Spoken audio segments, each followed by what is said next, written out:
Hi everyone, this is the part 2 video of Nutrition in Animals chapter number 2. Okay, so we have to start with the topic the food pipe, that is the esophagus. Okay, food pipe को हम esophagus भी कहते हैं. मैंने ये चीज़ आप लोगों को पहले भी बताई थी. So let's start. It's on page number 19, so you all sorry, not 19, it's 15, so you can take it out. Okay, so let's start. The swallowed food passes into the food pipe और esophagus. तो जो swallow करा हुआ, जो चबाया हुआ food रहता है, वो कहाँ से पास होता है? माउथ से. जब हम लेते हैं, माउथ से कंज्यूम करते हैं, तो फिर वो कहाँ से पास होता है? ईसोफेगस से, फूड पाइप से.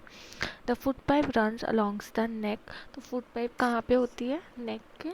नेक से ही रन करती है, नेक के ट्रैक में होती है. Paheli wants to know how food moves in the opposite direction during vomiting. Paheli को जानना है कि वॉमिटिंग के टाइम पे फूड उल्टा कैसे वापस आ जाता है.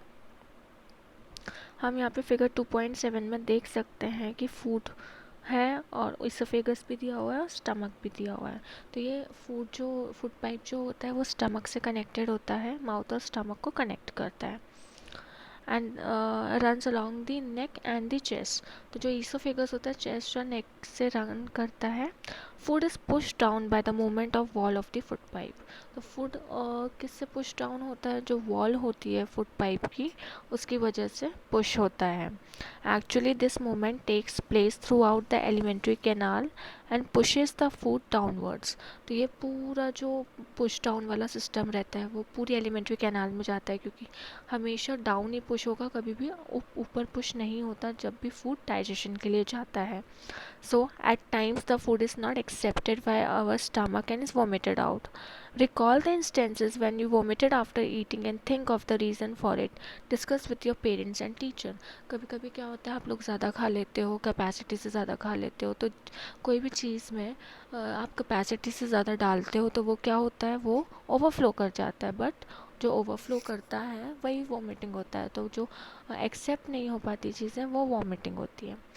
Now coming to next topic, that is the stomach. The stomach is a thick walled bag. तो stomach क्या होता है? एक thick walled bag होता है. Its shape is like a flattened J. उसका शेप कैसा होता है? J जैसा रहता है, फ्लैट होता है. And it is the widest part of alimentary canal. और वाइडेस्ट मतलब सबसे चौड़ा पार्ट है एलिमेंट्री कैनाल का. It receives food from the food pipe at one end on opens into the small intestine at the other. तो ऊपर की side से वो फूड पाइप से खाना लेता है और नीचे की साइड से वो किससे जॉइंट है? स्मॉल इंटेस्टाइन से. The inner lining of the stomach secretes mucus. जो इनर लाइनिंग होती है स्टमक की, वो कौन सा जूस या कौन सा डाइजेस्टिव जूस सिक्रीट करती है? म्यूकस.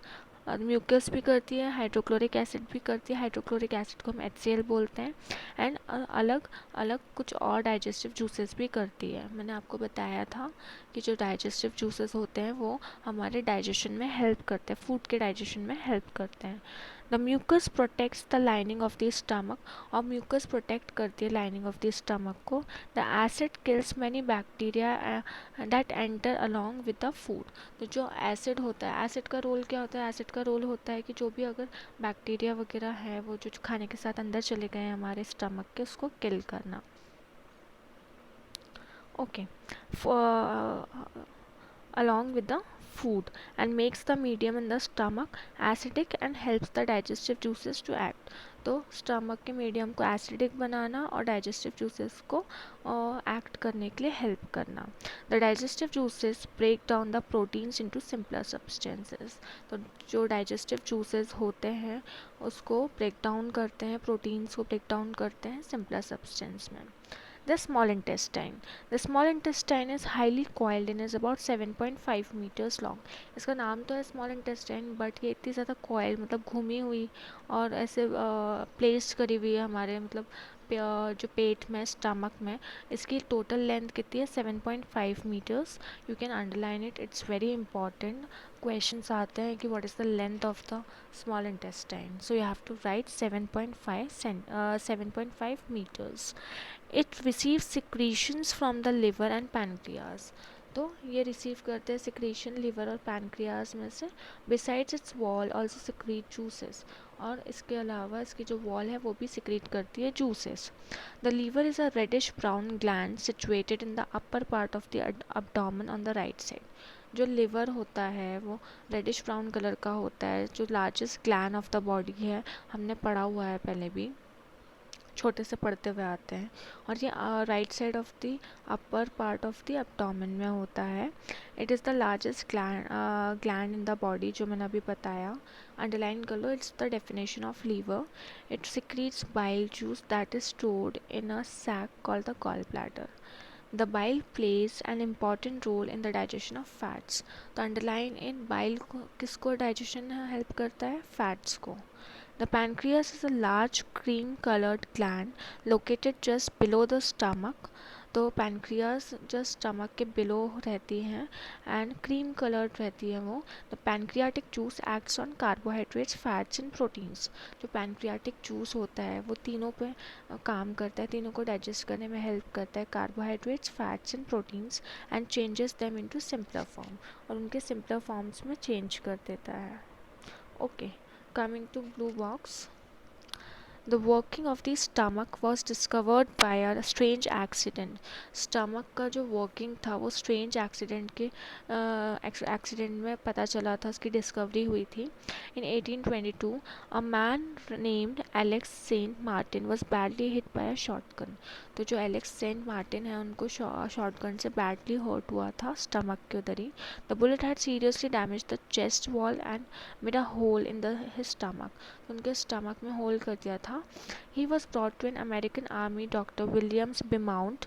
तो उनको एक अमेरिकन डॉक्टर के पास, बिमाउंट जी के पास लाया गया। The doctor save the patient but he could not close the hole properly and left the bandage. उन्होंने उसको बचा तो लिया बट वो जो स्टमक में होल हुआ था उसको क्लोज नहीं कर पाए थे, सो उन्होंने बैंडेज करके छोड़ दिया। Beaumont look it as a great opportunity to so inside the stomach through the hole. फिर उनको एक बहुत ग्रेट अपॉर्चुनिटी मिली कि क्या होता है स्टमक में, इससे मुझे ये भी पता चल सकता है। He made some wonderful observations. Beaumont found that stomach was churning food, stomach churn करता है फूड को। Its wall secreted a fluid which could digest the food, और उसके जो वॉल्स होते हैं वो फ्लूइड सिक्रीट करते हैं जिससे फूड डाइजेस्ट हो जाता है। He also observe that the end of the stomach opens into the intestine, और उन्होंने ये भी देखा कि स्टमक का जो एंड है वो किससे कनेक्टेड है? स्मॉल इंटेस्टाइन से। Only after the digestion of the food inside the stomach is completed, और उसके बाद ही स्टमक में डाइजेशन कंप्लीट होता है, फिर मूव करता है आगे। The partly digested food now reaches the lower part of the small intestine. अब क्या होता है, lower part of the small intestine में खाना पहुंच जाता है, where the intestinal juice, intestine में भी जूसेस होते हैं अलग अलग टाइप्स की जो हेल्प करते हैं डाइजेशन ऑफ द फूड के लिए। तो juice completes the digestion of all components of the food. तो बेसिकली क्या होता है, जो डाइजेशन होता है फूड का वो स्मॉल इंटेस्टाइन में कंप्लीट हो जाता है। The carbohydrates get broken into simple sugar such as glucose, fats into fatty acids and glycerol and proteins into amino acid. या आप प्लीज़ अंडरलाइन कर लीजिए कि कार्बोहाइड्रेट्स ग्लूकोज और सिंपल शुगर में कन्वर्ट होता है, फैट्स फैटी एसिड्स और ग्लिसरॉल में होते हैं, प्रोटीन्स इनटू अमीनो एसिड्स, क्योंकि ये क्वेश्चन आता है। Absorption in the small intestine, फिर अब्जॉर्प्शन होना स्टार्ट होता है। The digested food can now pass into the blood vessels in the wall of the intestine. तो जो डाइजेस्टेड फूड होता है अब धीरे धीरे ब्लड में पास होना और ब्लड की वेसल्स में पास होना स्टार्ट हो जाता है। This process is called absorption, और इस प्रोसेस को हम एब्जॉर्प्शन बोलते हैं। The inner walls of this small intestine have thousands of finger like outgrowths.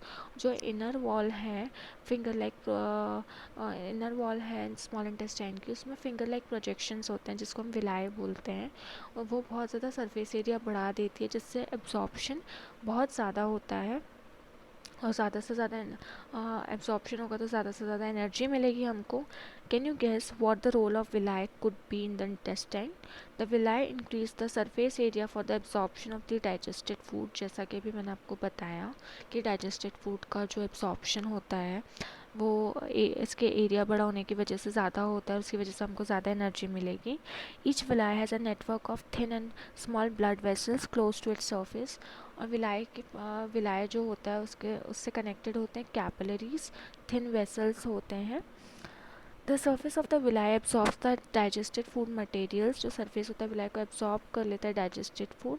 The absorb substances are transported via the blood vessels, और एब्जॉर्ब सब्सटेंस ब्लड वेसल्स के through blood में transfer कर दिए जाते हैं और ब्लड से फिर डिफरेंट ऑर्गन्स में ट्रांसफ़र किए जाते हैं of the body, where they are use to build complex substances such as the proteins required by the body, और फिर उसके लिए हेल्प करते हैं कॉम्प्लेक्स सब्सटेंस बनाने में such as proteins required by the body.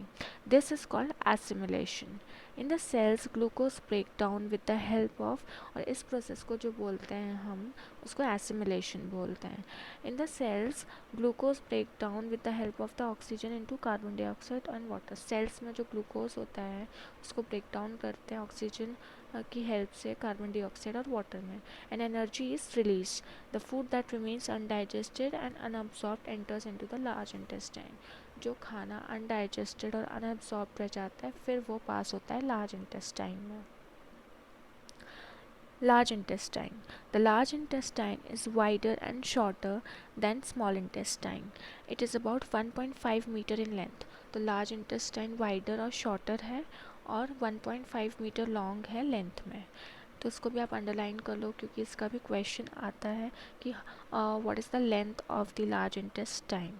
It's function is to absorb water. उसका function होता है ज़्यादा से ज़्यादा वाटर एब्जॉर्ब करना and some salts from the undigested food material. तो जितना भी अनडाइजेस्टेड फूड जो आता है यहाँ स्मॉल इंटेस्टाइन से यहाँ पे, तो वो उसमें से रिमेनिंग वाटर और कुछ सॉल्ट्स जो काम के होते हैं वो डाइजेस्ट अब्जॉर्ब कर लेते हैं। The remaining waste passes into the rectum, और बचा हुआ वेस्ट रेक्टम में पास हो जाता है। रेक्टम के बाद एनस के थ्रू निकल जाता है जिसको हम डेफिकेशन बोलते हैं। And remains there are semi solid faeces. The faecal matter is removed through the anus from time to time. और जो फेशियल मैटर होता है वो टाइम टू टाइम निकल जाता है। This is called egestion. तो इस प्रोसेस को बोलते हैं egestion. The removal of waste from the body is called egestion. तो हमने पूरा जो एनिमल्स में होता है डाइजेशन वो पढ़ा। It has 5 steps. Number 1 is ingestion, जब हम खाना लेते हैं।